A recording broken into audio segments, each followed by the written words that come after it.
Hello dear students, आज हम लोग पढ़ेंगे क्लास 12th के साइंस में यानी फिजिक्स का ये तीसरा चैप्टर, तीसरा कह लीजिए, तीसरी यूनिट है। तीसरी यूनिट ये विकिरण तथा द्रव्य की द्वितीय प्रकृति, ये आएगा आपका 6 नंबर का। अब इस 6 नंबर के लिए इतने, ये देखिए 10-11 टॉपिक में हमने इसको डिवाइड कर दिया पूरा चैप्टर, और क्रम से एक एक करके हम लोग पढ़ेंगे। तो चलिए शुरू करते हैं। विकिरण की द्वितीय प्रकृति। अब विकिरण क्या होता है समझिए। जो प्रकाश होता है ना, वो सूर्य से प्रकाश पृथ्वी तक आता है ना, तो जब प्रकाश माध्यम को प्रभावित करते हुए एक स्थान से दूसरे स्थान तक पहुंचता है तो वो क्या होता है, विकिरण होता है।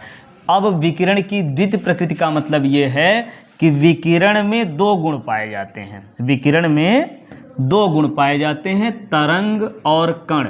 तो हम यहाँ कहेंगे कि विकिरण में तरंग और कण दोनों के गुण पाए जाते हैं। विकिरण में तरंग और कण दोनों के गुण पाए जाते हैं, जिसे विकिरण की द्वितीय प्रकृति कहते हैं। बस इतना है क्या, कि विकिरण में तरंग और कण दोनों के गुण पाए जाते हैं। किसके?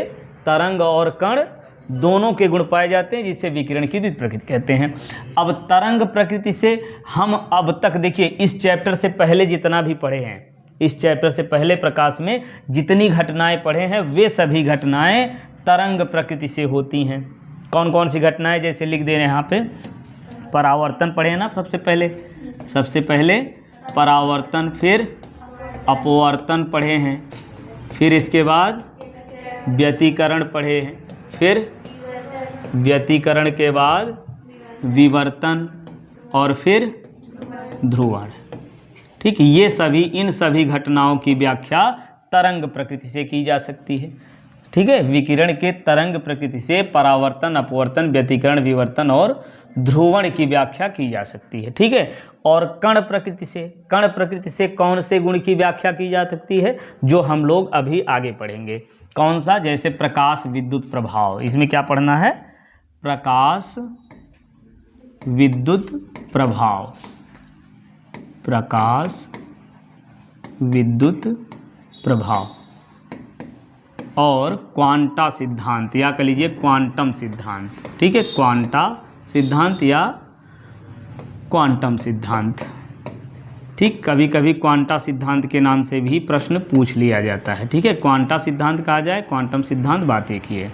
तो प्रकाश विद्युत प्रभाव और क्वांटम सिद्धांत की व्याख्या किससे की जा सकती है? कण प्रकृति से। ठीक है, तो विकिरण की द्वितीय प्रकृति में आपको इतनी बात केवल याद रखनी है। क्या? कि विकिरण में तरंग और कण दोनों के गुण पाए जाते हैं, जिसे विकिरण की द्वितीय प्रकृति कहते हैं। फिर तरंग प्रकृति से परावर्तन, अपवर्तन, व्यतिकरण, विवर्तन और ध्रुवण की व्याख्या की जा सकती है, तथा कण प्रकृति से प्रकाश विद्युत प्रभाव और क्वांटम सिद्धांत की व्याख्या की जा सकती है। ठीक है, ये हो गया भैया विकिरण की द्वितीय प्रकृति। अब क्वांटम सिद्धांत क्या है ये समझिए। अच्छा, ये तो अलग अलग इसी में बता दिए। चलिए, यहाँ लिखना चाहिए था अच्छे से, कोई बात नहीं। विकिरण प्रकृति समझ में आया, द्वितीय प्रकृति। आगे देखते हैं अगला, ये क्वांटम सिद्धांत। क्वांटम सिद्धांत क्या है कि ऐसे समझिए कि कोई धातु है, धातुएं क्या होती हैं? जिनमें मुक्त इलेक्ट्रॉन उपस्थित होते हैं। धातुएं इलेक्ट्रॉन को त्याग करके धन आयन बनाती है ना, तो मान लीजिए ये कोई धातु है। ठीक है, अब इस पर क्या होता है कि प्रकाश आता है। तो क्वांटम सिद्धांत में ये कहा गया है कि प्रकाश जो होता है, ये ऊर्जा के छोटे छोटे बंडलों या पैकेटों के रूप में, ऊर्जा के छोटे छोटे बंडलों, ऐसे कह लीजिए, ऊर्जा के छोटे छोटे बंडलों या पैकेटों के रूप में उत्सर्जित होकर ये तरंगों के रूप में संचरित होता है। उत्सर्जित होकर तरंगों के रूप में संचरित होता है, तरंगों के रूप में संचरित होता है, जिसे, अच्छा, ये तरंगों के रूप में संचरित होता क्या? ये ऊर्जा के, देखिए प्रकाश जो होता है वो ऊर्जा के छोटे छोटे बंडलों या पैकेटों के रूप में उत्सर्जित होकर तरंगों के रूप में संचरित होता है। ठीक है, और इन ऊर्जा के छोटे छोटे बंडलों या पैकेटों को फोटॉन कहते हैं। ऊर्जा के छोटे छोटे बंडलों या पैकेटों को क्या कहते हैं? फोटान। अब बात समझिए ध्यान से, ये फोटान के रूप में चलता है, ऊर्जा के छोटे छोटे बंडलों या पैकेटों के रूप में प्रकाश आता है, धातु पर पड़ता है। तो क्वांटम सिद्धांत में ये बताया गया कि प्रकाश ये जो पैकेटों के रूप में आता है ना, ये ऊर्जा का पैकेट है। ऐसे कल्पना कर लीजिए ऊर्जा का पैकेट है। अब वो पैकेट आया, धातु पर टकराया, अपना फूट गया, ठीक है, वो पैकेट फूट गया, मतलब अपना अस्तित्व समाप्त कर लिया। फोटान आता है, धातु पर टकराता है तो क्या होता है, अपना पूरा अस्तित्व समाप्त कर देता है, अपना अस्तित्व समाप्त कर देता है। भाई तो ऊर्जा है ना, प्रकाश की ऊर्जा है, ऊर्जा तो नष्ट होती नहीं है, एक रूप से दूसरे रूप में संचरित होती रहती है। तो ये जो ऊर्जा पैकेटों के रूप में है, उसने अपना अस्तित्व समाप्त कर दिया, उस ऊर्जा को किसी एक इलेक्ट्रॉन को देता है। वो इलेक्ट्रॉन कहाँ है, धातु में। धातु में उपस्थित किसी एक इलेक्ट्रॉन को अपनी पूरी ऊर्जा दे देता है। ये फोटान के रूप में जो आया है, ये अपनी पूरी ऊर्जा एक इलेक्ट्रॉन को दे देता है। अब इस ऊर्जा को इलेक्ट्रॉन दो जगह खर्च करता है। पहले तो देखिए, पहले तो ये इलेक्ट्रॉन इसमें है ना, सोया हुआ है, जैसे ही ऊर्जा पड़ी, पूरी ऊर्जा किसी एक इलेक्ट्रॉन को मिल गई, बहुत ऊर्जा मिल गई, तो एकाएक वो जाग जाता है, जाग करके निकलता है बाहर। क्या करता है, बाहर निकलता है, भी ऊर्जा इतनी ज़्यादा है कि वो परेशान है ऊर्जा लेके, और तेज़ी से दौड़ने लगता है। तो बात यही होती है कि अगर कम ऊर्जा मिली है, इतनी ऊर्जा कम मिली है कि ये इलेक्ट्रॉन यहाँ से बाहर भी नहीं निकल सकता, ये भी हो सकता है। ज़्यादा ऊर्जा मिल गई, इतनी ऊर्जा मिल गई कि एक इलेक्ट्रॉन निकल करके बाहर आ गया, इलेक्ट्रॉन निकल करके बाहर आ गया, ऊर्जा ख़त्म हो गई। तो ठीक ना, तो इलेक्ट्रॉन ये बाहर निकला, ऊर्जा ख़त्म हो गई। तो जितनी ऊर्जा इसको मिली थी ना, उसी ऊर्जा को हम कहते हैं देहली ऊर्जा या प्रकाश विद्युत ऊर्जा। प्रकाश विद्युत ऊर्जा या ये क्या बोलते हैं, कार्यफलन, ठीक है, कार्यफलन बोलते हैं, और देहली ऊर्जा बोलते हैं। चलिए इसको अभी आगे बताएंगे, पहले ये क्वांटम सिद्धांत समझ लीजिए। इसमें क्या है, ये ऊर्जा छोटे छोटे बंडलों या पैकेटों के रूप में उत्सर्जित होकर तरंगों के रूप में संचरित होती है, तरंगों के रूप में आती है, फिर धातु से जब टकराती है ना। एक बात और समझिए, ऊर्जा के इस बंडलों या पैकेटों को क्या कहते हैं, फोटान। और इस फोटान की ऊर्जा जो है वो निश्चित होती है, और ये ऊर्जा होती है एच-न्यू। क्या होती है, एच-न्यू। प्रकाश की जो ऊर्जा होती है, एक बंडल या एक पैकेट की जो ऊर्जा होती है, या कह लीजिए एक फोटान की जो ऊर्जा होती है, उसको प्रदर्शित करते हैं एच-न्यू से। ठीक, अब प्रकाश आ रहा है तो एक पैकेट नहीं आ रहा है, बहुत सारे पैकेट आ रहे हैं, बहुत सारे फोटान आ रहे हैं, तो सभी फोटान जो है अलग अलग इलेक्ट्रॉनों को देंगे ऊर्जा ना, तो उससे इलेक्ट्रॉन उत्सर्जित होते हैं। ठीक, अब ये इलेक्ट्रॉन देखिए इस ऊर्जा को दो जगह खर्च करता है। बात समझ में आई, कहाँ खर्च करेगा, एक तो बाहर निकलने में, धातु की सतह से ये बाहर निकलने में, इसको कहते हैं धातु का कार्यफलन। बाहर निकलने के लिए जितनी ऊर्जा लगती है, लिख दें, क्या कहलाता है, धातु का कार्यफलन। ये परिभाषा भी पूछी जाती है, देखिए सुनते जाइए, अभी सारी बातें आपको याद हो जाएंगी। धातु का कार्यफलन क्या होता है, धातु से इलेक्ट्रॉन को निकालने के लिए आपतित प्रकाश में जितनी ऊर्जा होती है, निकालने के लिए, केवल मात्र निकालने के लिए जितनी ऊर्जा की आवश्यकता होती है आपतित प्रकाश के लिए, कि उसी ऊर्जा को क्या कहते हैं, धातु का कार्यफलन कहते हैं। अब कोई एक धातु है, ध्यान दीजिए, कोई एक धातु है, उसका कार्यफलन जो है निश्चित होगा कि अनिश्चित होगा, ये बताइए, सोच के बोलिए। किसी भी धातु का कार्यफलन वो निश्चित होगा, नियत होगा, स्थिर होगा कि नहीं होगा, होगा। कोई धातु है उसका होगा। अगर कोई दूसरी धातु ले लिया जाए तो उस धातु की अलग हो जाएगी, अलग अलग धातुओं की अलग होगी, और एक ही धातु की कार्यफलन समान होगा। समझ रहे हैं, एक ही धातु का कार्यफलन मतलब वो इलेक्ट्रॉन निकालने के लिए एक निश्चित मात्रा में जितनी ऊर्जा लेगा। अब अगर दूसरी धातु है, अब कोई ऐसी धातु है जिसका इलेक्ट्रॉन के प्रति आकर्षण अधिक है, इलेक्ट्रॉन के प्रति आकर्षण अधिक है, तो इलेक्ट्रॉन को छोड़ेगा नहीं जल्दी ना, तो उसमें ये आपतित प्रकाश की जो ऊर्जा है, ज़्यादा ऊर्जा की आवश्यकता होगी बाहर निकालने के लिए। जितनी ऊर्जा की आवश्यकता होती है बाहर निकालने के लिए, वही होता है धातु का कार्यफलन। ठीक, बाहर निकालने में ये हो गया, इतना ये कार्यफलन हो गया। फिर इसके बाद और जो ऊर्जा बची हुई है, उस ऊर्जा से इलेक्ट्रॉन गति करके दूर जाता है।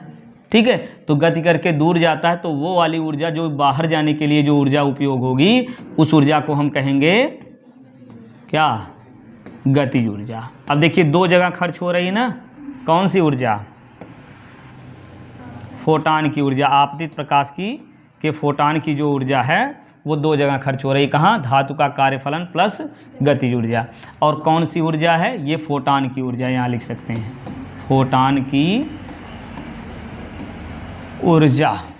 ठीक, फोटान की ऊर्जा क्या होती है? h new. धातु का कार्यफलन यदि W है तो गतिज ऊर्जा क्या हो जाएगी? E k। ठीक, ये देखिए ये प्रकाश विद्युत समीकरण भी बन गया धीरे धीरे। चलिए, तो क्वांटम सिद्धांत में हम इतना ही बताएंगे। कितना? ये कि प्रकाश ऊर्जा के छोटे छोटे बंडलों या पैकेटों के रूप में उत्सर्जित होकर तरंगों के रूप में संचरित होता है। ऊर्जा के छोटे छोटे बंडलों या पैकेटों को फोटान कहते हैं और प्रत्येक फोटान की ऊर्जा h न्यू होती है। ठीक, ये है क्वांटम सिद्धांत। अब आगे नई लाइन से यदि बताना चाहें तो बता सकते हैं कि क्या, कि ये जब फोटान या कह लीजिए प्रकाश जब धातु की सतह पर पड़ता है तो ये फोटान की, ये प्रकाश जो है फोटान के रूप में जो है वो धातु की सतह पर पड़ते ही अपना अस्तित्व समाप्त कर देता है और अपनी पूरी ऊर्जा किसी एक इलेक्ट्रॉन को दे देता है। और इलेक्ट्रॉन इस ऊर्जा को, इस प्राप्त ऊर्जा को 2 जगह खर्च करता है। एक तो बाहर निकालने में और फिर गतिज ऊर्जा में वृद्धि करने में। बाहर निकालने में जितनी ऊर्जा की आवश्यकता होती है उसे कहते हैं धातु का कार्यफलन। बात समझ में आया? ये हो गया हमारा क्वांटम सिद्धांत। अब देखते हैं आगे आइंस्टीन का प्रकाश विद्युत समीकरण। ध्यान दीजिए, आइंस्टीन ने क्वांटम सिद्धांत के आधार पर, किसके आधार पर? क्वांटम सिद्धांत के आधार पर एक समीकरण प्रस्तुत किया। क्वांटम सिद्धांत के आधार पर आइंस्टीन ने क्या किया? एक समीकरण प्रस्तुत किया जिसे आइंस्टीन का प्रकाश विद्युत समीकरण कहते हैं। इसमें इन्होंने क्या किया? वही बात है क्या, कि आप लिखेंगे वही पूरी बात यहाँ लिख सकते हैं आप। क्या? कि प्रकाश ऊर्जा के छोटे छोटे बंडलों या पैकेटों के रूप में चलता है जिसको फोटान कहते हैं। प्रकाश ऊर्जा के छोटे छोटे बंडलों या पैकेटों के रूप में चलता है जिसको क्या कहते हैं? फोटान कहते हैं। और प्रत्येक फोटान की ऊर्जा जो होती है वो कितनी होती है? h न्यू होती है। ठीक है, h न्यू होती है। बात समझ में आई? अब फिर आगे लिखेंगे कि जब प्रकाश धातु की सतह पर पड़ता है तो ये फोटान अपना अस्तित्व समाप्त कर देता है और पूरी ऊर्जा किसी एक इलेक्ट्रॉन को दे देता है। इलेक्ट्रॉन इस ऊर्जा को, इस ऊर्जा से, या जैसे कि इस ऊर्जा से इलेक्ट्रॉन बाहर निकलता है फिर गति करता है, बाहर निकलता है फिर गति करता है। बाहर निकालने के लिए जितनी ऊर्जा की आवश्यकता होती है उसे धातु का कार्यफलन कहते हैं और शेष ऊर्जा से वो गति करता है। तो फिर हम लिखेंगे, इतनी कहानी लिखने के बाद अब लिखेंगे कि यदि धातु का, क्या लिखेंगे? यदि धातु का कार्यफलन, यदि धातु का कार्यफलन W और गतिज ऊर्जा क्या? EK है। ठीक, तो फोटान की ऊर्जा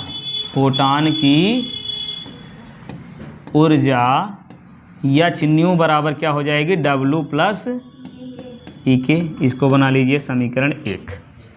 ठीक, अब ये W क्या है? कार्यफलन। अब धातु को बाहर निकालने के लिए जितनी ऊर्जा की आवश्यकता होगी, फोटान की जितनी ऊर्जा की आवश्यकता होती है वो होता है कार्यफलन। अब देखिए फोटान की ऊर्जा क्या होती है? h new. तो जो बाहर निकालने के लिए जितनी ऊर्जा की आवश्यकता होगी वो किस पर निर्भर करेगा? आवृत्ति पर और ये प्लांक नियतांक और आवृत्ति पर। आपतित प्रकाश की आवृत्ति और प्लांक नियतांक पर। प्लांक नियतांक तो ये तो स्थिर हो गया, बचा क्या? आवृत्ति यदि ऊर्जा बढ़ानी है तो आवृत्ति बढ़ानी पड़ेगी, ऊर्जा कम करनी है तो आवृत्ति कम करनी पड़ेगी। आवृत्ति कम है इसका मतलब ऊर्जा कम है, आवृत्ति ज़्यादा है मतलब ऊर्जा ज़्यादा है। तो यहाँ बाहर निकालने के लिए जिस आवृत्ति की आवश्यकता होती है, जितनी ऊर्जा की, वो वाली ऊर्जा को हम मानते हैं h न्यू नॉट। ठीक है, h न्यू नॉट क्या है? ये धातु के कार्यफलन के बराबर ये ऊर्जा है। बस समझ में आई? अच्छा, तो यहाँ लिखेंगे कि यदि आपतित प्रकाश, अच्छा एक बात और समझिए, इतनी ऊर्जा यदि आ रही है, फोटान की ऊर्जा यदि h न्यू नॉट है, ठीक है, h न्यू नॉट है, तो ये धातु की सतह पर आएगी ऐसे ना, तो इलेक्ट्रॉन को दे देगी ऊर्जा, तो इस ऊर्जा से इलेक्ट्रॉन क्या करेगा, बाहर निकल जाएगा, बस इलेक्ट्रॉन बाहर निकल जाएगा, इतनी ऊर्जा आवश्यकता होगी।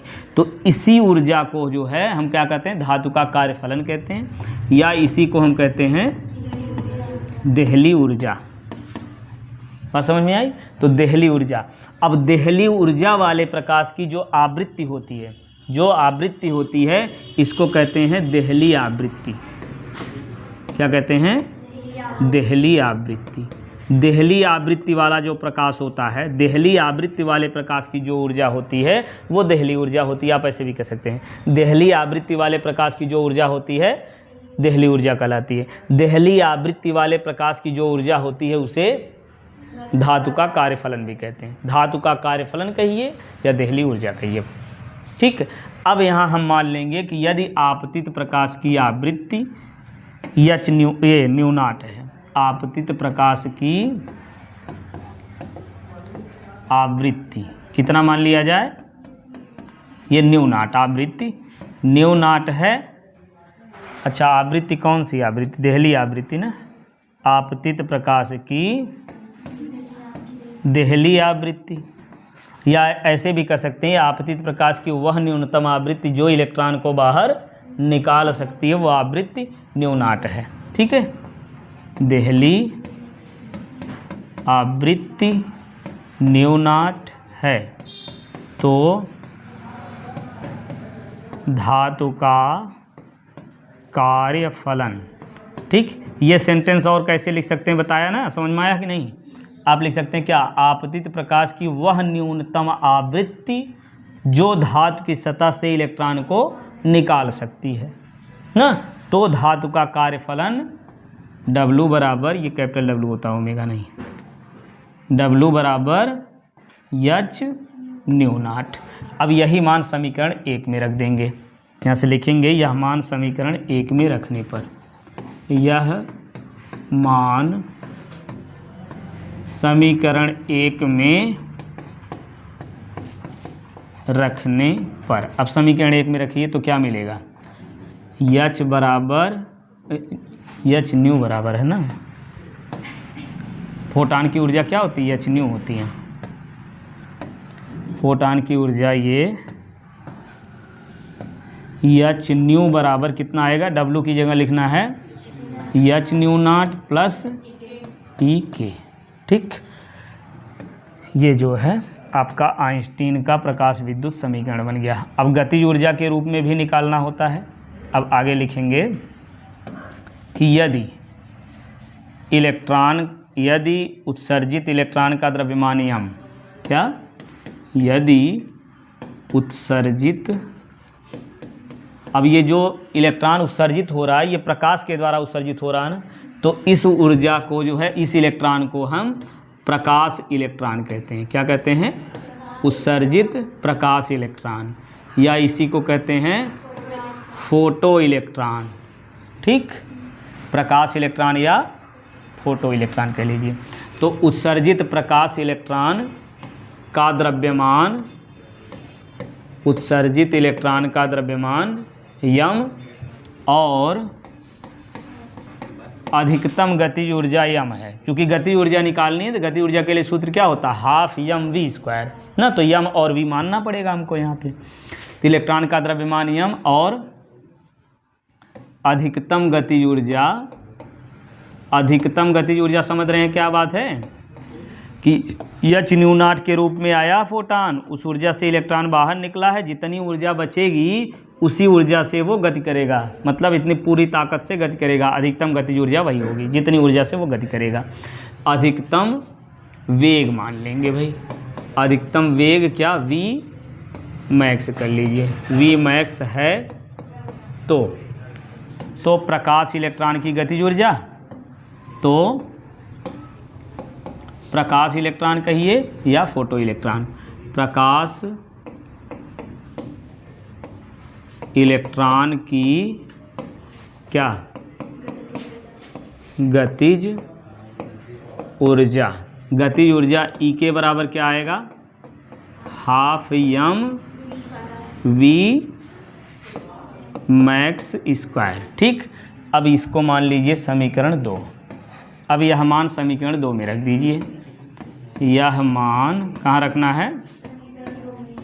समीकरण 2 में रखने पर। अब समीकरण 2 में रखिए तो क्या मिलेगा? H new is equal to क्या बोलिए? H new is equal to H new not plus half M V max square. ठीक, ये हो गया हमारा प्रकाश विद्युत समीकरण। बात समझ में आई? कैसे लिखना एक बार फिर से सुन लीजिए। देखिए क्या आइंस्टीन का प्रकाश विद्युत समीकरण। आइंस्टीन ने क्वांटम सिद्धांत के आधार पर एक समीकरण प्रस्तुत किया जिसे आइंस्टीन का प्रकाश विद्युत समीकरण कहते हैं। इन्होंने बताया क्वांटम सिद्धांत की सहायता से क्या बताया कि जब प्रकाश फोटान के रूप में किसी धातु पर पड़ता है तो अपना अस्तित्व समाप्त करके किसी एक इलेक्ट्रॉन को पूरी ऊर्जा दे देता है, और इस ऊर्जा को इलेक्ट्रॉन दो रूपों में खर्च करता है। एक तो बाहर निकालने में जिसे धातु का कार्यफलन कहते हैं, और शेष ऊर्जा को वो गति ऊर्जा में वृद्धि करने में खर्च कर देता है। इतनी बात लिखेंगे।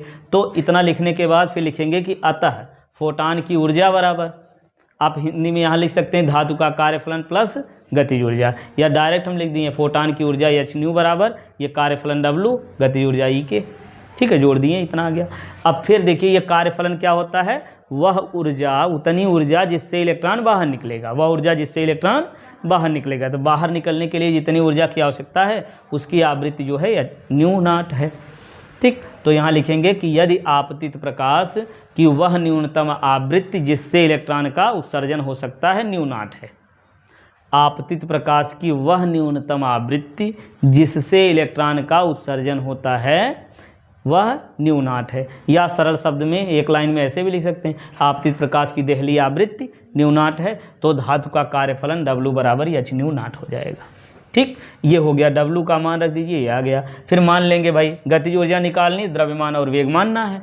तो किसका द्रव्यमान और वेग? गतिज ऊर्जा किसकी निकालनी? इलेक्ट्रॉन की। गतिज ऊर्जा तो इलेक्ट्रॉन में आ रही तो वही, तो उत्सर्जित प्रकाश इलेक्ट्रॉन का द्रव्यमान m और अधिकतम गति ऊर्जा V मैक्स है, तो प्रकाश इलेक्ट्रॉन की गति ऊर्जा E के बराबर हाफ V मैक्स स्क्वायर हो जाएगी। यही वैल्यू रख दिए वहाँ, आ गया समीकरण। कोई डाउट तो नहीं ना है? आगे बढ़े। ये क्या है? प्रकाश विद्युत उत्सर्जन का नियम।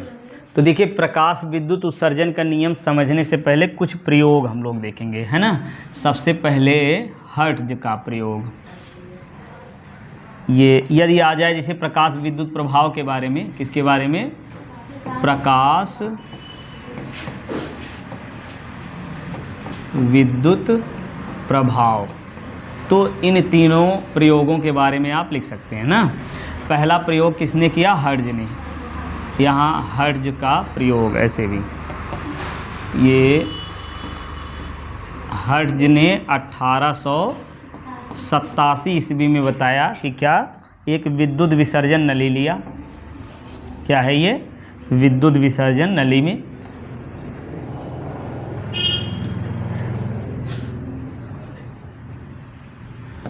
ये विद्युत विसर्जन नली में दो धातु की प्लेटें लिया और इन प्लेटों को सेल से जोड़ दिया।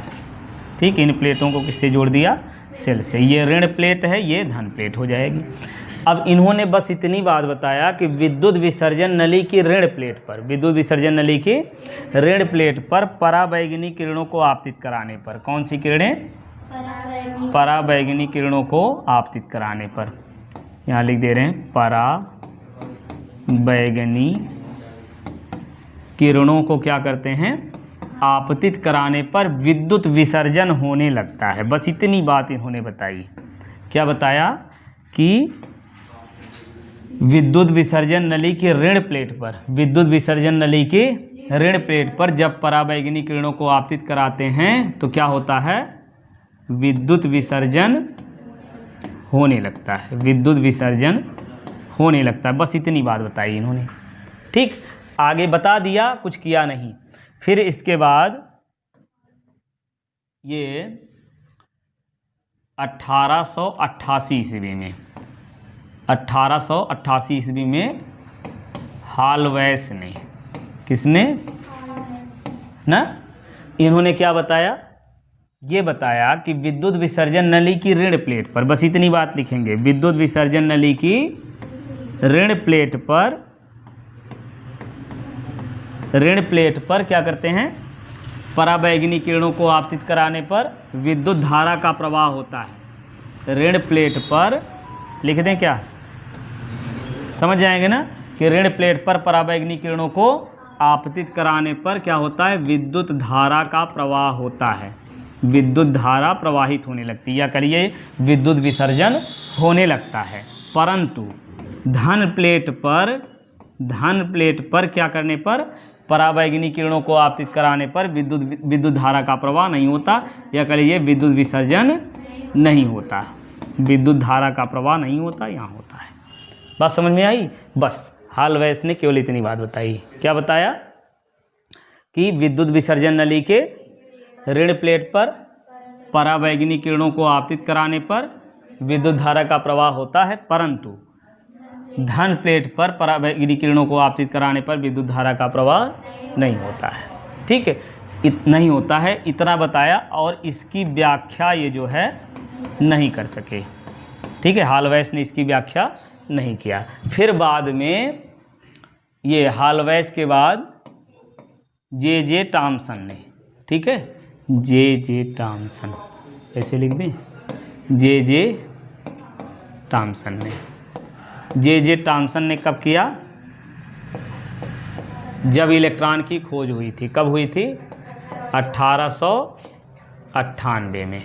तो 1898 में जे टॉमसन ने क्या बताया कि जब, ध्यान दीजिए, इन्होंने इसी की व्याख्या किया है, बस और कुछ नहीं। क्या किए, बताया इन्होंने कि जब ऋण प्लेट पर पराबैंगनी किरणें आपतित होती हैं, कहाँ, ऋण प्लेट पर पराबैंगनी किरणें जब आपतित होती हैं तो इससे इलेक्ट्रॉन का उत्सर्जन होता है, और इलेक्ट्रॉन ऋण आवेशित होता है। इलेक्ट्रॉन ऋण आवेशित होने के कारण ये बैटरी के, या कहिए धन प्लेट की ओर गति करता है। इलेक्ट्रॉन धन प्लेट की ओर जब गति करता है तो परिपथ पूरा हो जाता है, और परिपथ पूरा हो जाने के कारण विद्युत धारा का प्रवाह होने लगता है। ठीक, परंतु इसका उल्टा भी लिख दीजिए यदि लिखना चाहें तो। क्या इन्होंने बताया कि परंतु जब धन प्लेट पर पराबैंगनी किरणों को आपतित कराते हैं तो इससे इलेक्ट्रॉन का उत्सर्जन होता है। इलेक्ट्रॉन होता है ऋण आवेशित होने के कारण ऋण प्लेट की ओर ये गति नहीं कर पाता, करता ही नहीं, क्या ज़रूरत जाने की वहाँ। तो ये ऋण प्लेट की ओर गति नहीं करता है। जब गति नहीं करता है तो परिपथ नहीं पूरा होता, परिपथ नहीं पूरा होता तो धारा का प्रवाह नहीं होता है। बात समझ में आई? प्रकाश विद्युत प्रभाव में ये 3 जो है प्रयोग आपको जानना जरूरी है। बात समझ में आई? अब देखिए, इसमें विद्युत धारा का तो प्रवाह होने लगेगा, विद्युत धारा का प्रवाह होने लगेगा। अब यहाँ से ये बात समझिए कि ये जो बैटरी जुड़ी हुई है, इस बैटरी को निकाल दो, खूब ज़्यादा प्रकाश आपतित कराओ, तो क्या विद्युत धारा का प्रवाह होगा? बिल्कुल नहीं होगा, है ना, नहीं होगा विद्युत धारा का प्रवाह। तो यहाँ बैटरी लगानी जरूरी है। अच्छा, ये बहुत कम वोल्ट की बैटरी है, इतना कम वोल्ट की बैटरी है, बहुत कम वोल्ट की बैटरी है, कितना क्या कहें, ये जो है ये क्या है, बहुत कम वोल्ट की बैटरी अगर है तो इससे विद्युत धारा का प्रवाह होगा? हो भी सकता, नहीं भी हो सकता है। एक निश्चित विभव से कम विभव अगर इस बैटरी की रख दिया जाए, ध्यान समझिए, विभव को कम करेंगे ना तो इसमें कितना भी, एक निश्चित विभव ऐसा आता है जिस विभव से कम विभव वाली बैटरी यहाँ से जोड़ी जाए, कुछ समझ रहे हैं, एक निश्चित विभव से कम विभव वाली बैटरी जब इससे जोड़ दी जाती है तो इसमें कितना भी प्रकाश, कितनी भी आवृत्ति वाला प्रकाश इसमें आपतित कराइए, विद्युत विसर्जन इसमें नहीं होता है, विद्युत धारा का प्रवाह इसमें नहीं होता है। आप समझ रहे हैं? तो उस निश्चित विभव को हम कहते हैं संस्तब्ध विभव। क्या कहते हैं? संस्तब्ध विभव। लिख दें,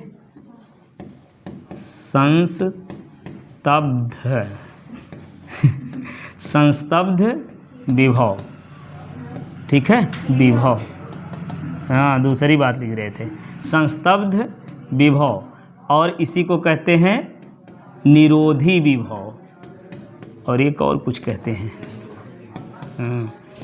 और देहली विभव, क्या देहली विभव, ठीक। ये 3 चीज़ें हैं। अब ये क्या है, समझ में आया? क्या है? एक निश्चित विभव से कम विभव, या कह लीजिए वह न्यूनतम विभव, वह न्यूनतम विभव जिससे कम विभव पर, या न्यूनतम करिए एक निश्चित विभव, वह निश्चित विभव जिससे कम विभव पर कितनी भी आवृत्ति का प्रकाश इस ऋण प्लेट पर आपतित कराया जाए, विद्युत धारा का प्रवाह नहीं होता है, ठीक है। और इस निश्चित विभव से अधिक विभव कर दिया जाए तो विद्युत धारा का प्रवाह होने लगता है, ठीक है। और इस निश्चित विभव को संस्तब्ध विभव, निरोधी विभव या फिर देहली विभव कहते हैं, ठीक। तो अगर एक लाइन में परिभाषित करना है इसको तो कैसे कहेंगे कि वह न्यूनतम विभव जिस पर विद्युत धारा का प्रवाह शून्य हो जाता है, विद्युत धारा शून्य हो जाती, विद्युत धारा का प्रवाह नहीं होता है, उस न्यूनतम विभव को क्या कहते हैं? संस्तब्ध विभव, निरोधी विभव या फिर देहली विभव। बात समझ में आई? चलिए, अब इसी के आधार पर भैया हम लोग निकालेंगे प्रकाश विद्युत उत्सर्जन का नियम, ठीक है। इसी से रिलेटेड और ज़्यादा प्रयोग बाद में लेनार्ड और मिल्टन ने किया। किसने किया? लेनार्ड और मिल्टन ने। यहाँ पर जो है विभव परिवर्तक लगा दिए, विभव मापी लगा दिए, धारा मापी लगा दिए, ठीक है। क्या क्या लगाए? विभव परिवर्तक, क्या लगाए? विभव परिवर्तक, धारा नियंत्रक भी लगा दिए हैं, और विभव को मापने के लिए वोल्टमीटर लगा दिए, धारा को मापने के लिए एमीटर लगा दिए, और खूब प्रयोग किए। और इसी प्रयोग के आधार पर इन्होंने अपना नियम दिया, प्रकाश विद्युत उत्सर्जन का नियम, ठीक है। क्या नियम दिया, हमसे इससे मतलब है वो देख लेते हैं, ठीक। यहीं छोटा छोटा लिख दें, क्या दूसरी पेज लें, चलिए यहीं छोटा समझ लेते हैं। नियम बहुत ज़रूरी है, प्रकाश विद्युत उत्सर्जन का नियम छोटे में लिख रहे हैं लेकिन बहुत ज़रूरी भाई। तो पहली बात तो इन्होंने ये देखा कि यहाँ से प्रकाश इलेक्ट्रॉन जो उत्सर्जन हो रहा है, प्रकाश इलेक्ट्रॉन उत्सर्जन, तो यहाँ लिखेंगे हम प्रकाश इलेक्ट्रॉन उत्सर्जन की दर जो होती है वो आपतित प्रकाश की तीव्रता के अनुक्रमानुपाती होती है। आपतित प्रकाश की तीव्रता। अब देखिए भाई, 2 बातें यहाँ हमको समझनी है, आपतित प्रकाश की तीव्रता और आपतित प्रकाश की आवृत्ति। इन दोनों चीज़ों को यदि आपने समझ लिया ना तो ये नियम बड़े आसानी से याद हो जाएगा। क्या समझना है? आपतित प्रकाश की तीव्रता का मतलब ये है जो प्रकाश आपतित हो रही है। तो ये बताइए कैसे प्रकाश आपतित हो रही है? क्वांटम सिद्धांत से ऊर्जा के छोटे छोटे पैकेटों या बंडलों के रूप में उत्सर्जित होकर तरंगों के रूप में संचरित होती है, धातु पर पड़ती, पूरी अपना अस्तित्व समाप्त कर देती है, एक इलेक्ट्रॉन को ऊर्जा दे देती है, इलेक्ट्रॉन 2 जगह खर्च करता है उस ऊर्जा को। यही बातें होती है ना। हाँ, एक तो बाहर निकलने फिर गतिज ऊर्जा में वृद्धि करने में खर्च करता है। तो ये जो फोटान होता है, आपतित प्रकाश की जो तीव्रता होती है, जो प्रकाश आ रहा है, ठीक है ना, तो तीव्रता बढ़ने का मतलब ये है कि फोटानों की संख्या बढ़ गई है। जो प्रकाश आ रहा है उसकी तीव्रता अगर ज़्यादा है तो इसका मतलब क्या है? फोटानों की संख्या बढ़ गई है, ज़्यादा मात्रा में फोटान गिर रहे हैं। कहाँ गिर रहे हैं? धातु की सतह पर, या कह लीजिए ऋण प्लेट पर। बात समझ में आई? तो आपतित प्रकाश की तीव्रता बढ़ गई तो फोटानों की संख्या बढ़ गई।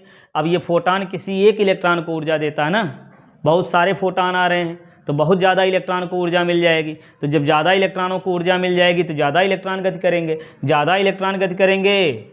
जब ज़्यादा मात्रा में इलेक्ट्रॉन गति कर रहे हैं, उत्सर्जित हो रहे हैं, निकल रहे हैं, तो इसी को क्या कहते हैं? प्रकाश इलेक्ट्रॉन उत्सर्जन की दर। प्रकाश इलेक्ट्रॉन उत्सर्जन की दर ज़्यादा है, इसका मतलब क्या है कि ज़्यादा मात्रा में इलेक्ट्रॉन निकल रहे हैं, ज़्यादा मात्रा में इलेक्ट्रॉन निकल रहे हैं, ठीक। तो ज़्यादा मात्रा में इलेक्ट्रॉन तब निकलेंगे जब फोटानों की संख्या ज़्यादा होगी, और फोटानों की संख्या कब ज़्यादा होगी? जब आपतित प्रकाश की तीव्रता ज़्यादा होगी। तो बात ये पहला निकल के आया, उत्सर्जन का पहला नियम क्या है कि प्रकाश इलेक्ट्रॉन उत्सर्जन की दर आपतित प्रकाश की तीव्रता के अनुक्रमानुपाती होती है, या कह सकते हैं कि प्रकाश इलेक्ट्रॉन के उत्सर्जन की दर आपतित प्रकाश की तीव्रता को बढ़ाने पर बढ़ जाती है, घटाने पर घट जाती है। पहला नियम याद हो गया। दूसरी बात देखिए, आपतित प्रकाश की तीव्रता जो है ना, आपतित प्रकाश की तीव्रता, चलिए यहाँ पहले लिखें फिर समझाएं। यहीं देखिए, सुनते सुनते यहीं याद करते चलिए, जैसे फिर दोबारा याद करने की ज़रूरत ना पड़े, एक बार देख लें तो याद हो जाए। तो आपतित प्रकाश की तीव्रता, आपतित प्रकाश की तीव्रता। अच्छा देखिए, ध्यान दीजिए, आपतित प्रकाश की तीव्रता यदि बढ़ा दी जाए, मतलब तीव्रता बढ़ाने का मतलब समझ गए ना, हाँ, फोटानों संख्या बढ़ गई, ज़्यादा मात्रा में फोटान निकलेंगे, ज़्यादा मात्रा में इलेक्ट्रॉन उत्सर्जित होगा। तो आपतित प्रकाश की तीव्रता अगर बढ़ जाए तो क्या उत्सर्जित इलेक्ट्रॉन की गतिज ऊर्जा भी बढ़ जाएगी? आपतित प्रकाश की तीव्रता अगर बढ़ जाए तो क्या ये ऊर्जा, गतिज ऊर्जा ये बढ़ जाएगी? गतिज ऊर्जा बढ़ जाएगी, क्या लग रहा है? हाँ लिखें, ये बढ़ जाएगी? ऐसा नहीं होगा। देखिए बात ये है, धातु है ना, समझिए, ये कोई धातु है, बताया अभी ना, धातु है, इसमें है इलेक्ट्रॉन, इसमें कौन है? इलेक्ट्रॉन। अब फोटान के रूप में ये आया, एक फोटान आया, मान लीजिए उस फोटान की ऊर्जा जो है h0 है। इस फोटान की ऊर्जा कितनी है? h0। h0 क्या होती है? धातु का कार्यफलन। कार्यफलन वह ऊर्जा जिससे केवल इलेक्ट्रॉन बाहर निकलेगा। इतनी ऊर्जा वाले बहुत सारे फोटान आ रहे हैं, तो क्या ये इलेक्ट्रॉन गति करेगा? नहीं करेगा। गति ऊर्जा इस पर निर्भर कर रही है। फोटान बहुत ज़्यादा मात्रा में गिर रहे हैं, मतलब तीव्रता बढ़ गई। आपतित प्रकाश की तीव्रता बढ़ गई, मतलब बहुत ज़्यादा मात्रा में फोटान इस पर गिर रहे हैं। ठीक, बहुत ज़्यादा मात्रा में फोटान गिर रहे हैं। तो यदि देहली आवृत्ति वाला ऊर्जा वाला प्रकाश इस पर गिर रहा है तो इलेक्ट्रॉन केवल निकल करके वहीं रह जाएगा ना। देहली आवृत्ति या कह लीजिए देहली ऊर्जा से थोड़ी ऊर्जा ज़्यादा है, थोड़ी ऊर्जा ज़्यादा है, तो जितनी ऊर्जा ज़्यादा है उतने ऊर्जा से तो ये गति करेगा। समझ रहे हैं? तो गतिज ऊर्जा तीव्रता पर निर्भर कर रही है? नहीं कर रही है। तो किस बात पर निर्भर कर रही है? आवृत्ति पर। आपतित प्रकाश की आवृत्ति यदि बढ़ जाए मतलब आपतित प्रकाश की ऊर्जा बढ़ गई। ये फोटानों के रूप में यही ना होती है, एच प्लांक नियतांक वो हमेशा नियत रहेगा। आवृत्ति बढ़ जाएगी तो ऊर्जा बढ़ जाएगी, ऊर्जा बढ़ जाएगी गति ऊर्जा बढ़ जाएगी। बात समझ में आई? तो दूसरी बात क्या निकल के आई यहाँ पे? आपतित प्रकाश की तीव्रता, आपतित प्रकाश की तीव्रता को बढ़ाने पर, परिवर्तित करने पर उसकी गतिज ऊर्जा परिवर्तित नहीं होती है। इसे टेंस कम ठीक लग रहा है, ऐसे लिखिए, प्रकाश इलेक्ट्रॉन की गतिज ऊर्जा। क्या लिखें? प्रकाश इलेक्ट्रॉन की क्या, ई के लिख दें समझ जाएंगे। प्रकाश इलेक्ट्रॉन की गतिज ऊर्जा ये आपतित प्रकाश की तीव्रता पर निर्भर नहीं करती है। बात समझ में आया? दूसरी बात याद हो गई? दोनों याद हुआ नहीं? पहली बात क्या? प्रकाश इलेक्ट्रॉन के उत्सर्जन की दर आपतित प्रकाश की तीव्रता के अनुपाती होती है। ठीक। और दूसरी बात कि प्रकाश इलेक्ट्रॉन की गतिज ऊर्जा आपतित प्रकाश की तीव्रता पर निर्भर नहीं करती है। ठीक। अब किस बात पर निर्भर करती है? तीसरा नियम लिख दीजिए। ठीक है, तीसरा नियम क्या हो जाएगा कि प्रकाश इलेक्ट्रॉन की गतिज ऊर्जा, प्रकाश इलेक्ट्रॉन की गतिज ऊर्जा ये क्या? आपतित प्रकाश की आवृत्ति के बढ़ाने पर बढ़ती है, घटाने पर घटती है। या कह सकते हैं कि प्रकाश इलेक्ट्रॉन की गतिज ऊर्जा आपतित प्रकाश की तीव्रता पर, आवृत्ति पर निर्भर करती है। आपतित प्रकाश की आवृत्ति पर निर्भर करती है, या लिखिए कि आवृत्ति को बढ़ाने पर बढ़ती है, घटाने पर घटती है। बात समझ में आया? तीसरा। अच्छा, अब चौथा जो है पॉइंट इन्होंने उत्सर्जन के नियम में केवल यही देहली आवृत्ति को परिभाषित कर दिया है। चौथे में क्या करेंगे? देहली आवृत्ति को परिभाषित कर देंगे। देहली आवृत्ति क्या है? आपतित प्रकाश की वह न्यूनतम आवृत्ति जिससे इलेक्ट्रॉन का उत्सर्जन होता है, जिससे इलेक्ट्रॉन का उत्सर्जन होता है उसे क्या कहते हैं? देहली आवृत्ति। लिखना होगा, समझ जाएंगे। आपतित प्रकाश की वह न्यूनतम क्या, वह न्यूनतम आवृत्ति, आपतित प्रकाश की वह न्यूनतम आवृत्ति जिससे इलेक्ट्रॉन का उत्सर्जन हो जाता है, वो क्या कहलाती है, देहली आवृत्ति कहलाती है। ठीक। और इसी तरीके से देहली ऊर्जा अगर कहा जाए तो कैसे कहेंगे, आपतित प्रकाश की वह न्यूनतम ऊर्जा जिससे इलेक्ट्रॉन का उत्सर्जन धातु की सतह से हो जाता है, देहली ऊर्जा कहलाती है। समझ में आया? देहली ऊर्जा की बात यहाँ नहीं करनी, देहली आवृत्ति की बात करनी है। ठीक, समझ में आया? चलिए, पांचवा पॉइंट ये है। पांचवा पॉइंट क्या है कि देखिए यही है ना कि जैसे धातु की सतह मतलब ये फोटान जो है आता है, ऊर्जा फोटानों के रूप में आएगा, किसी एक इलेक्ट्रॉन को ऊर्जा दे देगा ना, बताया अभी ना कि इलेक्ट्रॉन सो रहा है आराम से, ऊर्जा एकाएक मिली, जगह भगा, है ना। तो तुरंत जैसे ही उसको मिला ये फोटान के रूप में, जैसे ही इसको ऊर्जा मिली तुरंत ये जो है उस ऊर्जा से बाहर निकलेगा, और अगर ज़्यादा ऊर्जा मिल गई तो बाहर निकल करके गति करने लगेगा तुरंत। समझ में आया? तो तुरंत यानी समय इसमें नहीं लगता, तो समय नहीं लगता, इसके लिए जो है एक शब्द हम प्रयोग करेंगे, समय पश्चता। ठीक है, क्या समय पश्चता नहीं होती है। या आप इसको जो है डायरेक्ट ऐसे लिख सकते हैं कि जैसे ही फोटान धातु पर पड़ता है तुरंत इलेक्ट्रॉन का उत्सर्जन होने लगता है। ठीक है, पांचवा पॉइंट ऐसे सरल लिखिए, आसानी रहेगा। क्या कि फोटान के रूप में ऊर्जा, फोटान के रूप में ऊर्जा जैसे ही इलेक्ट्रॉन को मिलती है, फोटान के रूप में ऊर्जा जैसे ही इलेक्ट्रॉन को मिलती है तुरंत इलेक्ट्रॉन का उत्सर्जन होने लगता है, तुरंत इलेक्ट्रॉन का उत्सर्जन होने लगता है। ठीक, बस ये 5 पॉइंट हैं प्रकाश विद्युत उत्सर्जन के नियम के, तो याद रहेगा ना। आगे बढ़ें, ठीक है। चलिए, प्रकाश विद्युत उत्सर्जन के नियम। अच्छा, ये सारी परिभाषाएं जो हैं हम लोग देख चुके हैं, अब एक बार फिर से रिवाइज कर लीजिए। प्रकाश विद्युत कार्य फलन, ये क्या है? प्रकाश विद्युत कार्य फलन, इसी को जो है देहली ऊर्जा भी कहते हैं ना। ये क्या होता है? आपतित प्रकाश की वह न्यूनतम ऊर्जा, लिख दें क्या यहीं, आपतित प्रकाश की, आपतित प्रकाश की वह न्यूनतम ऊर्जा जिससे इलेक्ट्रॉन का उत्सर्जन होता है या होने लगता है, उसे क्या कहते हैं? प्रकाश विद्युत कार्यफलन कहते हैं। और ये अलग अलग धातुओं के लिए अलग अलग होता है, किसी एक धातु के लिए नियत होता है, सेम होता है। ठीक है, ये समझ में आ गया ना।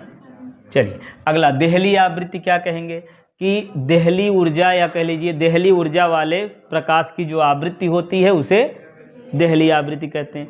या कह लीजिए कि आपतित प्रकाश की वह न्यूनतम आवृत्ति, आपतित प्रकाश की वह न्यूनतम आवृत्ति जिससे इलेक्ट्रॉन का उत्सर्जन हो जाता है, वो क्या कहलाती है? देहली आवृत्ति कहलाती है। अब देहली तरंगदैर्घ्य, यहाँ कह लीजिए देहली आवृत्ति के, ध्यान दीजिए, देहली आवृत्ति के प्रकाश की तरंगदैर्घ्य को देहली तरंगदैर्घ्य कहते हैं। देहली तरंगदैर्घ्य, ठीक, देहली तरंगदैर्घ्य समझ में आया? आपतित प्रकाश की वह न्यूनतम, आपतित प्रकाश, ये देहली आवृत्ति वाले, चलिए लिख दे रहे हैं यहाँ पे, देहली आवृत्ति, देहली आवृत्ति वाले प्रकाश की तरंगदैर्घ्य, देहली आवृत्ति के प्रकाश की तरंगदैर्घ्य को क्या कहते हैं? हाँ, देहली तरंगदैर्घ्य कहते हैं। ठीक, अब फिर देखिए ये संबंध आता है, कभी कभी लिखें कि नहीं, कोई हेडिंग करके नहीं लिखें। देखिए ये भी कभी कभी पूछ लेता है, देहली आवृत्ति और देहली तरंगदैर्घ्य के बीच संबंध। ठीक है, या कहेगा कि देहली तरंगदैर्घ्य के लिए सूत्र स्थापित कीजिए। तो कैसे करेंगे समझिए। यहाँ मान लें कि यदि किसी धातु के लिए, देखिए अलग अलग धातुओं के लिए देहली ऊर्जा, देहली आवृत्ति, देहली तरंगदैर्घ्य अलग अलग होगी ना, अलग अलग धातुओं के लिए। तो हम यहाँ किसी धातु के लिए मान ले रहे हैं कि यदि किसी धातु की देहली आवृत्ति, बताइए जी देहली आवृत्ति को किससे प्रदर्शित करेंगे? किसी धातु की देहली आवृत्ति को किससे प्रदर्शित करेंगे? New not. यदि किसी धातु की देहली आवृत्ति क्या है? New not. व क्या? देहली तरंग दैर्ध्य, देहली तरंग दैर्ध्य लैम्डा नॉट है ना। तो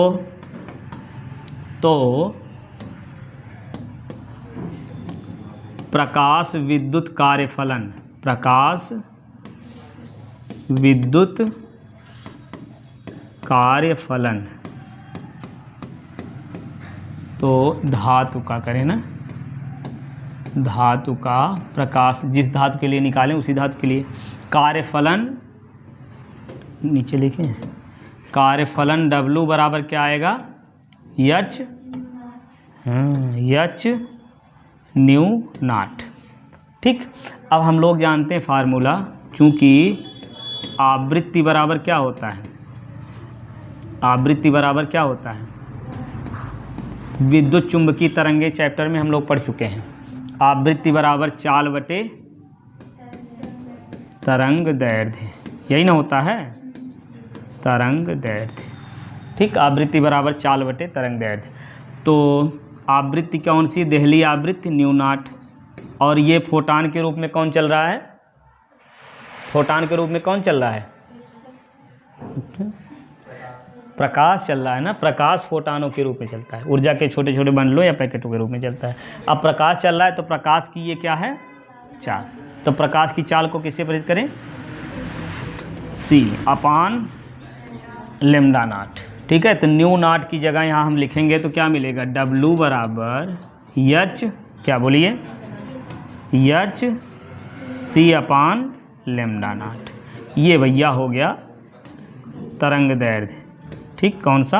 देहली तरंग दैर्ध्य। या एक लाइन और लिख दीजिए, lambda not is equal to, lambda not is equal to क्या आएगा? HC अपान W।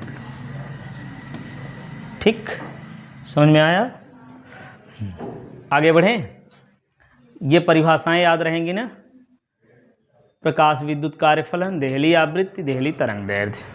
ठीक है, चलिए अब छोटे छोटे दो निगमन हैं, इनको देखेंगे। डी ब्रागली तरंग दैर्ध्य के लिए सूत्र। ठीक है, अब तरंग दैर्ध्य के लिए सूत्र निकालने के लिए क्या करेंगे? पहले तो निकाल लें यम द्रव्यमान। मानते हैं कि यदि यम द्रव्य, आइंस्टीन के अनुसार ऐसे लिखें, आइंस्टीन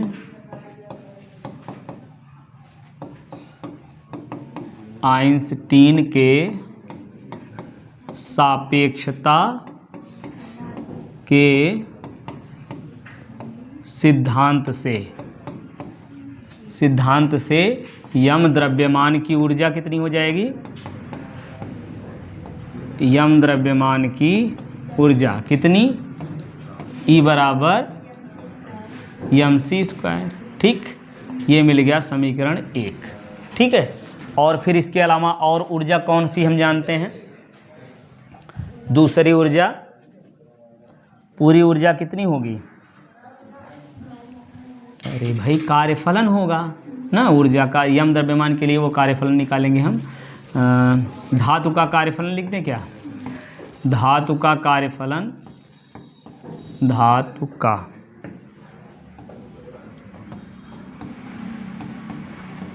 कार्यफलन, तो धातु का कार्यफलन W बराबर क्या आएगा? H new. ठीक, H न्यू, ये कार्यफलन W है तो यही ऊर्जा के बराबर हो जाएगा। तो यहाँ हम लिख सकते हैं E बराबर क्या? H new. ठीक, तो यहाँ इसको बना दीजिए समीकरण 2। तो समीकरण 1 और 2 से क्या मिलेगा? समीकरण 1 व 2 से H न्यू बराबर mc²। ठीक, अब ये न्यू बराबर क्या होता है? चलिए यहाँ लिखते हैं, न्यू बराबर क्या होता है? अरे भाई आवृत्ति बराबर चाल बटे तरंग दैर्ध्य, तो यहाँ से आएगा ये आएगा यच न्यू की जगह, चलिए यहाँ लिख दे रहे हैं, चूँकि आवृत्ति बराबर चाल बटे तरंग दैर्ध्य, तो यहाँ ये वैल्यू रखेंगे तो क्या मिलेगा, एच सी अपान लेमडा बराबर एम सी स्क्वायर। ये सी से सी एक काट दें, ये काट दीजिए, तो क्या मिलेगा, H upon lambda is equal to M C. अब ये द्रव्यमान गुणे वेग, यही ना संवेग होता है। अब चूँकि संवेग P बराबर क्या हो जाएगा, m इंटू सी, द्रव्यमान गुणे वेग यही ना संवेग होगा, तो यहाँ लिख देंगे संवेग एच अपान लेमडा बराबर P, तो यहाँ से लेमडा बराबर क्या मिलेगा, एच अपान P।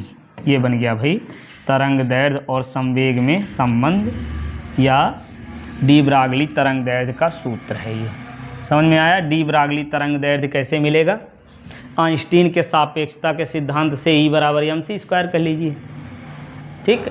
और फिर धातु के कार्यफलन W बराबर W से एच न्यू होता, W मतलब कार्य, कुल कार्य यानी कुल ऊर्जा, यही ना कुल ऊर्जा है। कार्यफलन को W से कहिए या E से कहिए, कुल ऊर्जा E से परहेज करेंगे ना, तो ये भी ऊर्जा ही है, तो E बराबर एच न्यू, दोनों बराबर कर लीजिए, ठीक। और न्यू का मान C अपान लेमडा रख दीजिए, एक C काट दीजिए, यहाँ एम सी बच जाएगा, द्रव्यमान गुणे वेग, और द्रव्यमान गुणे वेग होता है संवेग, यहीं संवेग रख दीजिए, तरंग दैर्ध्य आ गया। आया समझ में। चलिए अगला देखा जाए, डी ब्रागली तरंग दैर्ध्य और गतिज ऊर्जा में संबंध। अब गतिज ऊर्जा में संबंध निकालेंगे तो यहीं से निकाल दें क्या, ये देखिए यहीं से निकालिए कि तरंग दैर्ध्य बराबर क्या मिला, आवृत्ति बटे प्लांक नियतांक बटे संवेग, तो यहीं से शुरू कर लीजिए, या गतिज ऊर्जा से शुरू करिए, जहाँ से कहिए। क्या करें, यम द्रव्यमान, चलिए गतिज ऊर्जा शुरू करते हैं। यम द्रव्यमान के तरंग दैर्ध्य किसकी निकालनी है, जिसकी भी निकालनी, यम द्रव्यमान के कण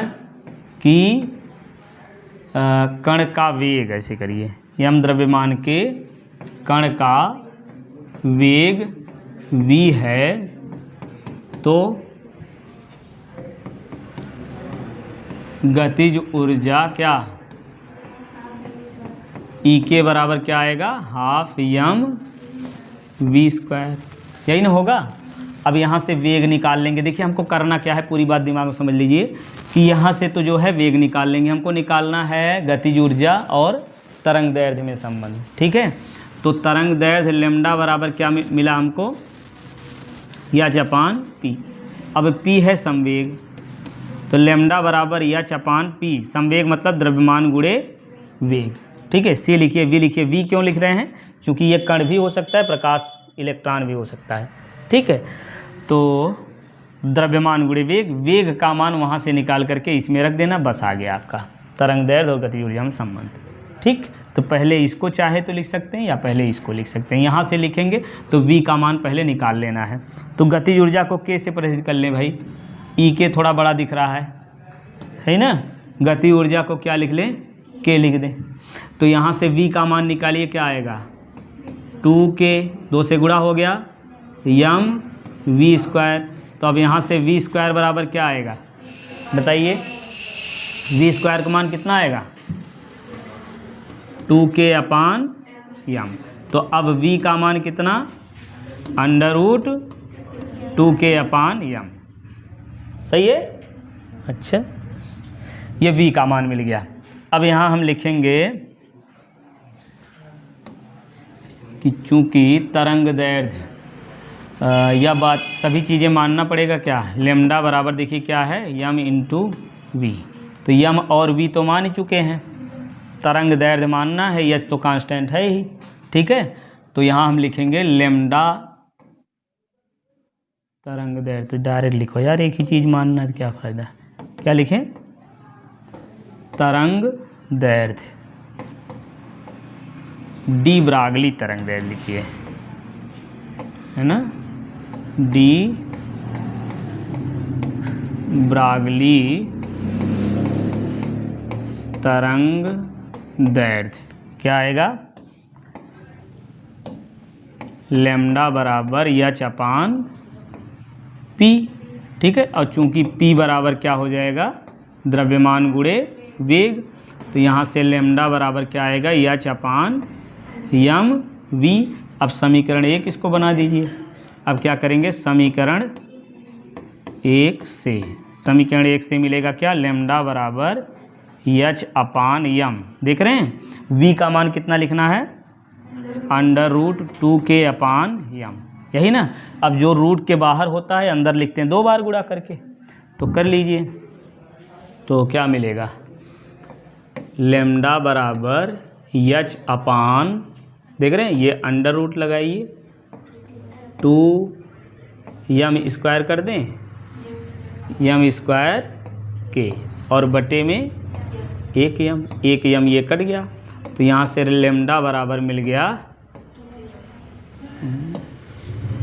लैम्डा बराबर एच अपान √2 यम के लिखें, के यम के जो अच्छा लगे, तो लैम्डा बराबर एच अपान 2 यम के, ये हो गया।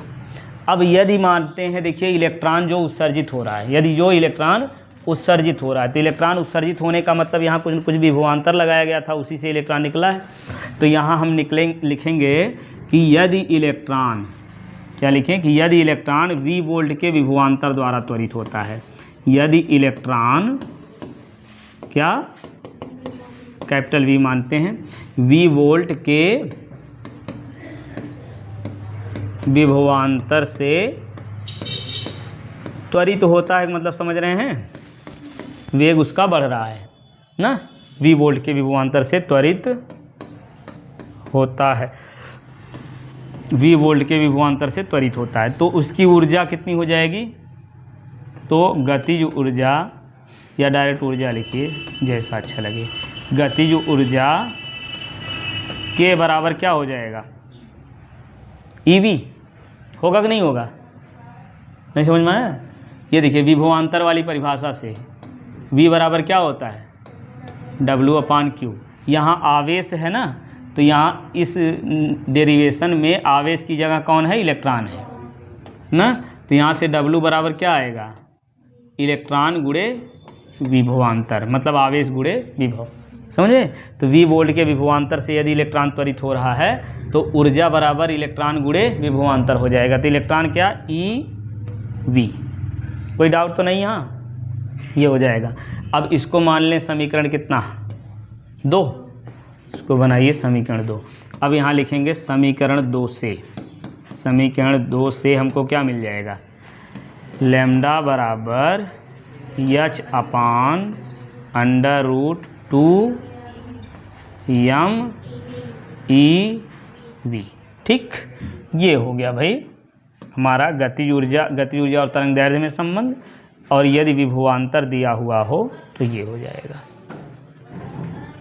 समझ में आया। ठीक,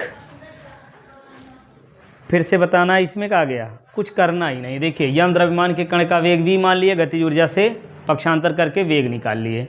फिर डी ब्रागली तरंग दैर्ध्य से हम जानते हैं लैम्डा बराबर एच अपान पी होता है, पी की जगह यम v रख दिए हैं, v का मान उठा के यहाँ पे रख दो, √2k अपान यम, यम को अंदर करो, यम स्क्वायर आ गया, तो यम 1 कट गया, ये बच गया। फिर यदि इलेक्ट्रॉन v वोल्ट के विभवांतर से त्वरित होता है तो इसकी गतिज ऊर्जा EV हो जाएगी, तो k की जगह EV रख दिए, हो गया। ठीक, आगे बढ़ें। चलिए अब आज का ये इस चैप्टर का अंतिम प्रश्न, आपतित प्रकाश की आवृत्ति, आवृत्ति क्या होती है, न्यू, आपतित प्रकाश की आवृत्ति क्या होती है, म्यू नहीं न्यू ना, और उत्सर्जित प्रकाश इलेक्ट्रॉन की गतिज ऊर्जा E के मान लीजिए, के बीच ग्राफ खींचना है। ठीक है, तो इसके बीच जब ग्राफ खींचा जाता है ना, तो देखिए इस तरीके से ग्राफ प्राप्त होता है।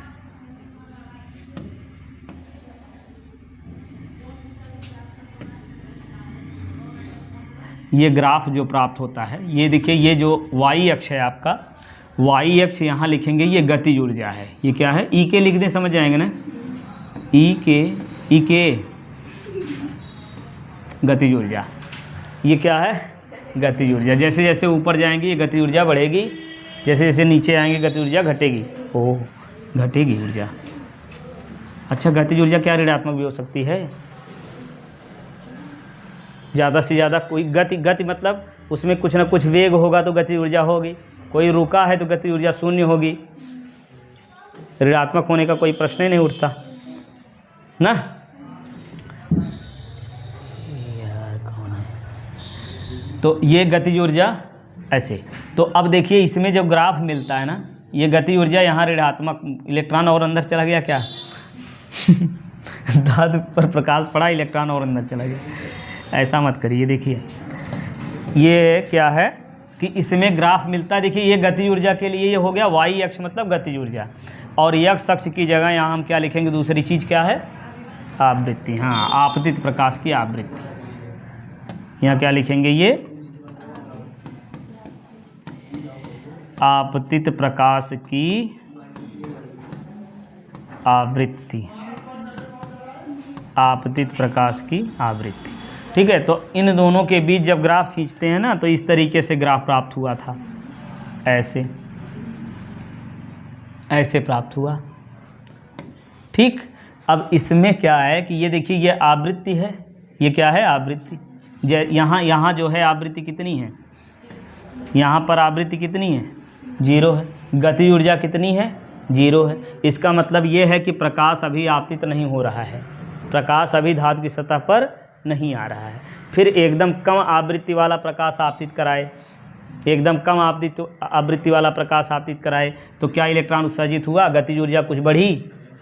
नहीं बढ़ी, अभी ऋणात्मक है, मतलब गतिज ऊर्जा ऋणात्मक है। इलेक्ट्रॉन अभी अंदर ही है, धातु के अंदर है इलेक्ट्रॉन, तो इलेक्ट्रॉन धातु के अंदर है तो उसकी ऊर्जा जो है गतिज ऊर्जा ऋणात्मक मान के चलेंगे। समझ रहे हैं? तो अब आवृत्ति को धीरे धीरे बढ़ा रहे हैं, आवृत्ति बढ़ रही है, तो आवृत्ति इतनी बढ़ा दिए तो क्या गतिज ऊर्जा हुई? इलेक्ट्रॉन निकला? नहीं निकला। अब आवृत्ति और बढ़ाए, यहाँ पहुँच गए, अब इलेक्ट्रॉन निकला। इसमें ऊर्जा आई कुछ? इलेक्ट्रॉन की गति ऊर्जा कुछ है? बताइए यहाँ ऊर्जा है कुछ? इस उत्सर्जित इलेक्ट्रॉन के पास गतिज ऊर्जा है? नहीं है। बहुत बढ़िया। इससे ऊपर जाएगा तब ना ऊर्जा मिलेगी, है ना? ये ग्राफ में ऊपर जाएगा तब, तो मतलब इस आवृत्ति से और ज़्यादा इधर यहाँ आवृत्ति ये हो जाए तो ऊर्जा इतनी मिल जाएगी। ठीक, यहाँ आवृत्ति हो गई, इतनी आवृत्ति बढ़ा दिए। देखिए जैसे जैसे इधर जाएंगे तो आवृत्ति बढ़ेगी ना, और जैसे इधर जाएंगे आवृत्ति घटेगी। तो आवृत्ति को बढ़ाते बढ़ाते देखिए यहाँ जब आवृत्ति कर दिए तो ऊर्जा इतनी हो जाएगी। समझ लें? तो आवृत्ति जैसे जैसे बढ़ाएंगे गतिज ऊर्जा क्रमशः बढ़ रही है। आवृत्ति को कम कर रहे हैं तो गतिज ऊर्जा कम हो रही है। ठीक है, तो यहाँ काट रहा है, आवृत्ति अक्ष को यहाँ पर काट रहा है, तो जहाँ पर काट रहा है वहाँ पर जो आवृत्ति होगी उस आवृत्ति को क्या कहेंगे?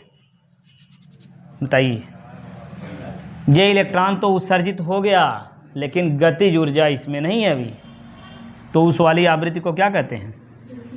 देहली आवृत्ति। तो यहाँ जो आवृत्ति होगी ये होगी देहली आवृत्ति। बात समझ में आया? ये हो गई देहली आवृत्ति, और आवृत्ति अक्ष मान लीजिए ये है। अब हम पढ़े हैं एक चीज़, प्रवणता रूप पढ़े हैं रेखा का।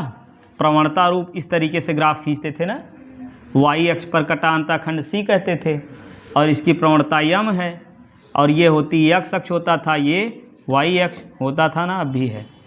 तो अब यहाँ से क्या होगा? समीकरण कैसे बनता था? क्या समीकरण होता है, याद है किसी को? क्या है बताइए, हम लिख रहे हैं थोड़ा सा। y बराबर यम एक्स प्लस सी। ठीक, y क्या है आपका? y अक्ष है, ये y अक्ष, और ये x अक्ष है, और यम क्या है? प्रवणता एक नियतांक है, और c क्या है? y अक्ष पर कटा अंतःखंड है। c क्या है? y अक्ष पर कटा अंतःखंड है। यम प्रवणता, ये x अक्ष है, ये y अक्ष। सही है। इसी तरीके से देखिए वो जो ये कांस्टेंट है यम ना, तो इसी को क्या कहते हैं? ढाल कहते हैं। क्या कहते हैं? यम को ढाल कहते हैं, और क्या कहते हैं? हाँ, इंग्लिश में स्लोप कहते हैं, और प्रवणता भी कहते हैं। और क्या कहते हैं, tan थीटा भी कहते हैं, जहाँ थीटा क्या है, एक्स अक्ष के साथ बनाया गया कोण है। इतनी चीज़ें हमको कहते हैं। ठीक, अब इस कांस्टेंट को हम यहाँ मानेंगे, देखिए a मानेंगे, है ना, और y अक्ष पर कटा अंतःखंड इसमें b मानेंगे। y अक्ष पर कटा अंतःखंड कितना है, b। अब ये धनात्मक है, ये ऋणात्मक है, ऋणात्मक है। और ये जो प्रवणता वाली बात है, उस कांस्टेंट को हम यहाँ मानते हैं a। क्या मानते हैं, a। अब अगर इस कांस्टेंट को a मान लिए तो बताइए इसका समीकरण क्या बनेगा, इनके बीच समीकरण, किसके बीच, आपतित प्रकाश, यहाँ आप लिखेंगे क्या, आपतित प्रकाश की आवृत्ति तथा उत्सर्जित इलेक्ट्रॉन की गतिज ऊर्जा के बीच का समीकरण, के बीच का समीकरण या के लिए समीकरण, समीकरण क्या बनेगा, देखिए बताइए, जल्दी बताइए। हम खुद से नहीं लिखेंगे, बोलेंगे तभी लिखेंगे। y की जगह क्या लिखें हम, ई के, y की जगह ई के, बराबर यम क्या है, ये ढाल, स्लोप, प्रवणता, tan थीटा ना। अब इसको मानते हैं कांस्टेंट और इस कांस्टेंट को हम यहाँ मानेंगे a, तो क्या हो गया a। ठीक, और इस यक्स की जगह क्या लिखें, v नहीं, न्यू, आवृत्ति, ये क्या है, आवृत्ति है, न्यू। ठीक, तो यहाँ a इंटू न्यू हो गया। और फिर आगे प्लस c की जगह क्या लिखेंगे, माइनस b। तो ये हो गया भाई समीकरण, समझ में आया। गतिज ऊर्जा और आपतित प्रकाश की आवृत्ति के बीच समीकरण ये हो गया, आपतित प्रकाश की आवृत्ति के बीच समीकरण, जहाँ a और b क्या हैं, कांस्टेंट हैं। b क्या है, y अक्ष पर, y अक्ष के या गतिज ऊर्जा अक्ष, गतिज ऊर्जा अक्ष के अक्ष पर ऋणात्मक, गतिज ऊर्जा अक्ष के y गतिज ऊर्जा अक्ष पर कटा हुआ ऋणात्मक अंतःखंड, ऋणात्मक अंतःखंड मतलब नीचे की ओर कटा अंतःखंड। और ए क्या है, एक नियतांक है। बात समझ में आई, कैसे लिखना उसको लिख देंगे, लिख लेंगे। देखिए ऐसे लिखना है कि आपतित प्रकाश की आवृत्ति तथा उत्सर्जित प्रकाश इलेक्ट्रॉन की गतिज ऊर्जा के बीच ग्राफ खींचने पर निम्न प्रकार से ग्राफ प्राप्त होता है, तो ये ग्राफ खींच दीजिए। फिर बताइए कि इसमें गतिज ऊर्जा अक्ष के ऋणात्मक पर ऋणात्मक अंतःखंड माइनस b है, और क्या, देहली आवृत्ति इसकी क्या है, न्यू नॉट। अब देखिए देहली आवृत्ति न्यू नॉट क्या है, यहाँ पे यदि समझाना चाहें समझा सकते हैं क्या, कि न्यू नॉट आवृत्ति से कम आवृत्ति का प्रकाश यदि आपतित होता है, न्यू नॉट आवृत्ति वाले प्रकाश से कम आवृत्ति वाला प्रकाश यदि आपतित होता है तो धातु से इलेक्ट्रॉन का उत्सर्जन नहीं होता है। ठीक है, देखिए ये कम आवृत्ति है ना, तो ये ग्राफ नीचे प्राप्त हुआ है ना, नीचे प्राप्त हुआ मतलब इलेक्ट्रॉन का उत्सर्जन नहीं हुआ है। तो न्यू नॉट आवृत्ति पर इलेक्ट्रॉन का उत्सर्जन होता है।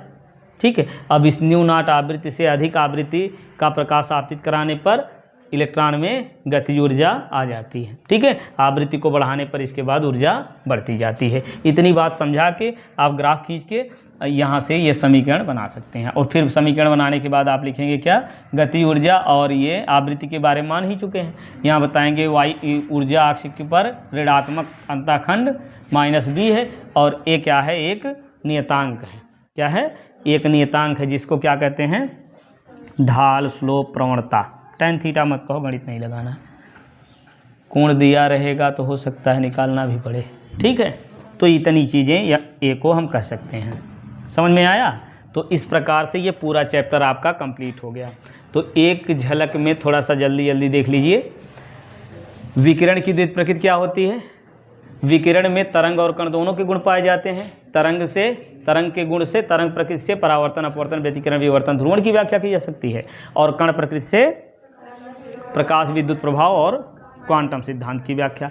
अब क्वांटम सिद्धांत क्या है कि धातु पर ये ऊर्जा, प्रकाश जो है ऊर्जा के छोटे छोटे बंडलों या पैकेटों के रूप में उत्सर्जित होकर तरंगों के रूप में संचरित होता है। और इन बंडलों या पैकेटों की ऊर्जा को क्या कहते हैं, फोटान, या बंडलों या पैकेटों को फोटान कहते हैं। इनकी ऊर्जा एचन्यू होती है। ये जब धातु पर पड़ता है तो अपना अस्तित्व समाप्त करके किसी एक इलेक्ट्रॉन को पूरी ऊर्जा दे देता है। उस ऊर्जा को इलेक्ट्रॉन दो रूपों में खर्च करता है, बाहर निकलने में और गति ऊर्जा में वृद्धि करने में खर्च कर देता है। ठीक, ये हो गया क्वांटम सिद्धांत। फिर आइंस्टीन का प्रकाश विद्युत समीकरण, वही बात फिर से लिखेंगे ना, पूरी ऊर्जा जो मिलती है उसको बाहर निकलने में गतिज ऊर्जा के रूप में खर्च करता है, ये जोड़ लीजिए। फिर यदि मान लेते हैं देहली आवृत्ति न्यूनाट है तो कार्यफलन आ गया, कार्यफलन का मान लीजिए। फिर यदि द्रव्यमान m है उत्सर्जित इलेक्ट्रॉन का, अधिकतम वेग v मैक्स है तो गतिज ऊर्जा आ जाएगी, रख दीजिए, ये समीकरण मिल गया। फिर इसके बाद प्रकाश विद्युत उत्सर्जन में प्रकाश विद्युत प्रभाव पहले समझ लीजिए। हर्ज ने बताया, क्या बताया कि 1887 में बताया कि विद्युत विसर्जन नली के ऋण प्लेट पर पराबैंगनी किरणों को आपतित कराने पर विद्युत विसर्जन होता है। और फिर एक साल बाद जो है 88 में बताया हाल्वेस ने कि ऋण प्लेट पर जब पराबैंगनी किरणों को आपतित कराते हैं तो विद्युत धारा प्रवाहित होती है, परंतु विद्युत धारा का प्रवाह होता है, या आप कह सकते हैं विद्युत विसर्जन होने लगता है, परंतु ऋण प्लेट पर पराबैंगनी किरणों को आपतित कराने पर विद्युत धारा का प्रवाह नहीं होता है, विद्युत विसर्जन नहीं होता है। इतनी बात इन्होंने बताया, परंतु इसकी व्याख्या नहीं कर सके। फिर जो है जे टॉमसन ने 1898 ईस्वी में बताया कि इसकी व्याख्या किया, विद्युत विसर्जन नली में प्रकाश विद्युत प्रभाव की व्याख्या किया जे टॉमसन ने। कैसे किया कि विद्युत विसर्जन नली के ऋण प्लेट पर जब पराबैंगनी किरणों को आपतित कराते हैं तो इससे इलेक्ट्रॉन का उत्सर्जन होता है, इलेक्ट्रॉन ऋण आवेशित होने के कारण धन प्लेट की ओर गति करता है, परिपथ पूरा हो जाता है, विद्युत धारा का प्रवाह होने लगता है। परंतु जब धन प्लेट पर इलेक्ट्रॉन पराबैंगनी किरणों को आपतित कराते हैं तो इससे इलेक्ट्रॉन का उत्सर्जन होता है, परंतु ये ऋण आवेशित होने के कारण ऋण प्लेट की ओर गति नहीं करता है, परिपथ नहीं पूरा होता, धारा का प्रवाह नहीं होता है। फिर विद्युत विसर्जन का उत्सर्जन का नियम क्या है कि प्रकाश इलेक्ट्रॉन के उत्सर्जन की दर आपतित प्रकाश की तीव्रता पर निर्भर करती है। मतलब तीव्रता बढ़ जाएगी, फोटॉन बढ़ जाएंगे तो इलेक्ट्रॉन ज़्यादा मात्रा में निकलेंगे, मतलब वही उत्सर्जन की दर है। प्रकाश इलेक्ट्रॉन के उत्सर्जन की दर आपतित प्रकाश की तीव्रता के अनुक्रमानुपाती होती है, या कह लीजिए कि आपतित प्रकाश की तीव्रता बढ़ाने पर बढ़ती, घटाने पर घटती है। फिर प्रकाश इलेक्ट्रॉन की गतिज ऊर्जा तीव्रता पर निर्भर नहीं करती है। प्रकाश इलेक्ट्रॉन की गतिज ऊर्जा किस पर निर्भर करती है? आवृत्ति पर। जैसे ही जो है, अब फिर आवृत्ति बता दीजिए, आपतित प्रकाश की वह न्यूनतम आवृत्ति जिससे इलेक्ट्रॉन का उत्सर्जन होता है वो देहली आवृत्ति होती है। जैसे ही प्रकाश फोटॉन के रूप में धातु की सतह पर पड़ता है तुरंत इलेक्ट्रॉन का उत्सर्जन होने लगता है, ये नियम है। फिर इसके बाद आगे है आपका ये परिभाषाएं हैं ना, आपतित प्रकाश की वह न्यूनतम आवृत्ति जिससे इलेक्ट्रॉन का उत्सर्जन होता है उस ऊर्जा को क्या कहते हैं? प्रकाश विद्युत कार्यफलन कहते हैं।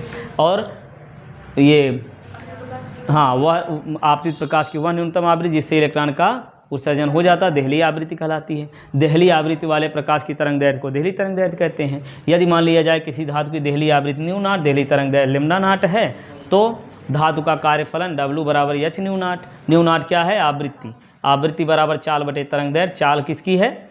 प्रकाश की। तो प्रकाश की चाल बटे तरंग दैर्घ्य कर लीजिए, न्यू नॉट की जगह C/λ नॉट कर दीजिए, तरंग दैर्घ्य संबंध मिल गया। बहुत पूछा जाता है, ये क्या पूछा जाता है? देहली तरंग दैर्घ्य के लिए सूत्र स्थापित कीजिए, देहली तरंग दैर्घ्य के लिए सूत्र स्थापित कीजिए, तो आप इतना लिखेंगे। और यदि कहा जाए तरंग दैर्घ्य और गति ऊर्जा के बीच संबंध निकालिए, या कहिए डी ब्रागली तरंग दैर्घ्य के लिए सूत्र स्थापित कीजिए। डी ब्रागली वाला तो लैम्डा वाला ये निकालेंगे, ठीक है। इसके लिए क्या करेंगे?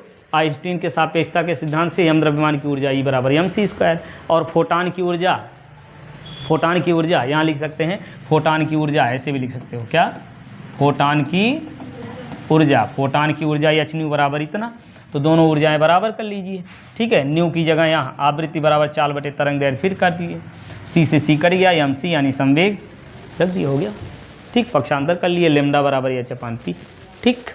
अगला गतिज ऊर्जा के लिए यदि संबंध निकालना है तो पहले गतिज ऊर्जा से वेग निकाल लीजिए, गतिज ऊर्जा से वेग निकाल लेंगे। फिर डी ब्रागली तरंग दैर्घ्य से लैम्डा बराबर h/p। अब p क्या है? संवेग बराबर द्रव्यमान गुणे वेग का मान वही वाला उठा के यहीं रख दीजिए, सॉल्व कर लीजिए, हो गया, ये आ गया गतिज ऊर्जा तरंग दैर्घ्य में संबंध। यदि v विभवांतर से इलेक्ट्रॉन त्वरित हो रहा है तो इसकी गतिज ऊर्जा EV हो जाएगी, k की जगह EV रख दीजिए, ठीक। और फिर अंतिम ये वाला आपतित प्रकाश की आवृत्ति और उत्सर्जित प्रकाश इलेक्ट्रॉन की गतिज ऊर्जा में ग्राफ जब खींचते हैं तो इस प्रकार से ग्राफ प्राप्त होता है। गतिज ऊर्जा में ऋणात्मक अंतःखंड -b है, और न्यू नॉट क्या है? देहली आवृत्ति है, ठीक है। न्यू नॉट क्या है? देहली आवृत्ति है। तो इस प्रकार समीकरण हमको प्राप्त होगा E के बराबर AV - B, जहाँ A क्या है? एक नियतांक है जिसको ढाल, स्लोप, प्रवणता या tan थीटा कहते हैं, से प्रदर्शित कर लेते हैं, ठीक। चलिए, तो इस प्रकार से ये विकिरण तथा द्रव्य की द्वित प्रकृति, ये 6 नंबर का काम पूरा कंप्लीट हुआ। इसके बाद इस पर बेस्ड कुछ जो है छोटे छोटे प्रश्न और न्यूमेरिकल, ठीक है, ऑब्जेक्टिव प्रश्न और न्यूमेरिकल को अगले वीडियो में हम लोग पढ़ेंगे। चलिए पढ़ते रहिए, स्वस्थ रहिए, मस्त रहिए, फिर मिलते हैं।